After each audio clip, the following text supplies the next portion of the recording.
আসসালামু আলাইকুম। নতুন অফিসে আসলে এখনো মেলাদ পড়ানো হয়নি, তো আমরা 1 তারিখে হলো স্টার্টিং।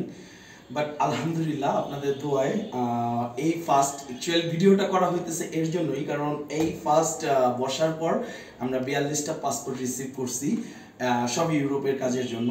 তো অ্যাকচুয়ালি এর জন্যই লাইভে আসিনি, ভিডিও করতেছি, ভিডিও রেকর্ডিংটা পরে দিয়ে দিব। তো আলহামদুলিল্লাহ সবার দাওয়াত রইল চায়ের, অবশ্যই আসবেন।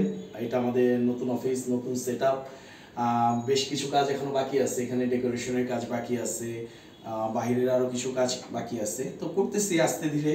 1 তারিখ, আজকে 26 তারিখ অলরেডি, 1 তারিখে ইনশাল্লাহ স্টার্ট করব, এখানে পার্মানেন্ট বসা শুরু করব। বাকি আপনাদের দোয়া করবেন। পাসপোর্ট তো রিসিভ করছি আমার নাম নিয়ে, বাকি যেন কাজ উঠাতে পারি ভালো ভালোই সব। আর আগের কাজ তো সব চলতেছে ইনশাল্লাহ, যাদের যে টাইম মতো ডেট দেওয়া আছে সেই ডেট অনুযায়ী ইনশাল্লাহ সবাই আশা করি কাজ সবার হাতে বুঝিয়ে দিব। কিছুটা তো লেট হতেই পারে, সেটা তো স্বাভাবিক। তো থ্যাংক ইউ, আসসালামু আলাইকুম, বাই বাই।